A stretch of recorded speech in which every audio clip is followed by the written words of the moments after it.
안녕하세요. 자, 더 시원해진 사이다 시즌2 두 번째 방송 시작하도록 하겠습니다. 네, 고구마 같이 답답 애매모호한 답변 말고 사이다처럼 뻥! 시원하게 대답해 드립니다. 네, 오늘도 여러분들과 함께 사이다 방송 시작하도록 하겠습니다. 자, 오늘 저희가 준비한 주제는 우리 환자분들 진료를 많이 하다 보면은 정말 근종을 키워서 오시는 분들이 많으세요. 그래서 최근에 보고된 게 있었죠. 그렇죠. 저도 기사를 보고 깜짝 놀랐었는데 30cm 정도 되는 근종을 이제 물론 로봇이긴 했는데 복강경 수술을 했다는 그런 기사를 보고 저도 깜짝 놀란 적이 있었습니다. 네.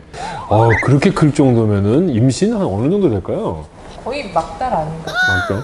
30cm? 저도 개인적으로 저는 이제 복강경은 아니었고요. 30cm가 조금 넘어가는 근종을 개복 수술한 적이 있었는데 진짜 이런 혹이 나오는데 워낙 혹이 오래되셔가지고 배 욕창 같은 그런 흉터가 생길 정도로 보니까는 눌려서요? 네, 눌려가지고요. 옷을 입으면 어디에도 다 눌리니까 그게 눌려가지고 욕창이 생겼다가 아무면 3살 도다는 그런 흉터가 배에 막 군데군데 있어가지고 정말 고생 많이 하셨겠구나 그런 생각을 하면서 수술했던 적이 있었습니다. 저도 이제 근종 한 개는 아니지만 다발성 근종을 컸던 분이신데 이분이 후기를 올리셨어요. 저희 병원 홈페이지에. 그분이 이제 엘리베이터 타고 가다가 옆에 있는 아주머니가 아유 저기 세대 애기 났어? 그랬대요. 근종이 너무 커가지고 배가 불룩 나왔었는 걸 항상 보시다가 색전술 받고 배가 들어간 거예요. 그래서 그걸 후기를 올리신 거예요. 그래서 컸던 게 이제 쑥 들어가서 애기 난 것처럼 없어졌다, 많이 줄었다는 그 표현을 울리셨던 그런 경험이 있습니다. 그 거대 근종에 대해서 얘기를 나누고 있는데 이런 분들의 특징이 거의 증상이 없다는 거예요. 만약 증상이 있으면 작아도 막 출혈이 있거나 생리통이 심하신 분들은 오는데 증상이 없다 보니까 그냥 똥 빼나왔다. 그래서 이 표현, 똥 빼나왔다. 그런 걸로 지내시는 분이 계세요. 근데 한편으로는 치료를 꼭 해야 될까? 증상이 없고 똥 빼 나올 수 있잖아요. 어떻게 생각하세요? 그러니까 그렇게 커도 별로 불편하지 않으시더라고요. 네, 그렇긴 한데 이제 뭐 아주 드물긴 하지만 그런 큰 근종들이 이제 암으로 이제 발전한다는 그런 연구 결과도 있어가지고 그런 부분에 대해서는 조금 주의하는 게 좋을 것 같습니다. 네, 좋습니다. 자, 오늘 첫 번째 주제로 우리가 거대 근종에 대해서 말씀을 나눴습니다. 무조건 치료해야 되는 건 아니지만 또 반대로 방치해서 또 다른 문제가 생기는 거를 놓치면 또 안 되겠습니다. 그래서 결국은 민트병원 여성학센터 오셔서 상담 받으시면 그러면 바로 결정을 해드리도록 하겠습니다. 애정남 애정녀 네, 애정녀. 이름요? 아주 좋습니다. 분위기 네. 좋아요.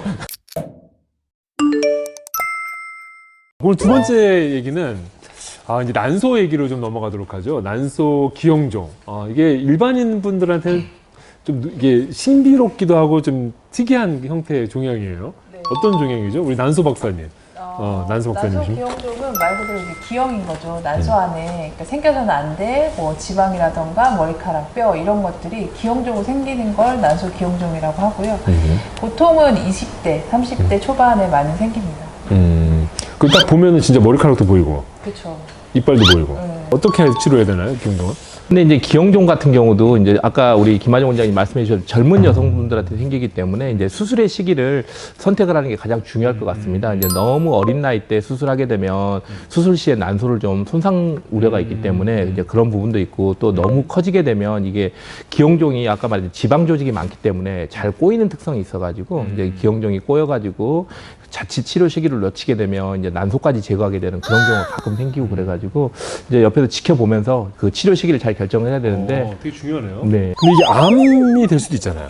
이런 게 이제 부인과 진단의 애매모호함인 것 같습니다. 그러니까 저희가 이제 영상으로 진단을 해야 되는데 마치 뭐 증명사진을 보고 사람 이름을 알아맞추는 것처럼 물론 대부분의 우리가 익숙해지면 사진을 보고 이름을 알아맞추는 건 쉽겠지만 진짜 그 사람이 누군지 알려면은 지문조회도 해봐야 되고 주민등록조회도 해봐야 되고 그런 과정이 이제 사실 조직검사에 해당되는 것 같습니다. 그래서 이제 조직검사를 해보기 전에 이게 진짜 암인지 아닌지 알기 어렵다는 게 좀 애매모호함인데 뭐 일단 혹이 발견이 되면 항상 우리 민트병원 여성학센터에서 진료를 받는 게 제일 중요할 것 같습니다. 네. 아주 홍보에 능하시네요. 우리 지금까지 이런 사이다는 없었다. 근데 이게 또 특징적인 치아 지방 성분이 있기 때문에 단순 엑스레이에서도 이제 진단이 될 수도 있고 정확하게 MRI 검사하면 지방 성분이나 이런 거를 감별할 수가 있거든요. 이렇게 지방을 이제 억제시키기도 하고 하면서 신호 강도를 보면서 이게 지방 성분이다 아니다. 그걸 하면 일단은 기형종 진단하는 데는 아주 도움이 많이 되죠. 기형종의 이제 또 특징 중에 하나가 암 수치가 좀 잘 올라가는 특징이 있습니다. 아, 그래서 이제 뭐 어떤 수치가 올라가죠? 이제 암 표지자라 그래가지고 난소암일 때 올라가는 수치들이 이제 흔히 CA 125 수치하고 19-9 이런 수치 두 가지가 있는데 좀 19-19가 좀 많이 올라가는 특징들이 있어가지고 이제 그래서 이제 환자분들이 검진을 받다가 혹이 발견이 됐는데 암 수치가 올라가 있다. 그럼 깜짝 놀래가지고 병원 오시는 경우가 많은데 그것도 저희 민투병원 여성학센터에 오시면 저희가 잘 결정해드리겠습니다.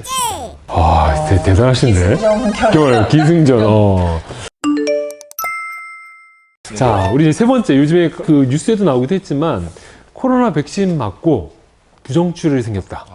이런 뉴스들이 있고 실제로 연관성이 있다고 이제 보고되고 있죠. 코로나 백신과 부정출혈? 생리과다? 이거에 대해서 좀 어떤가요?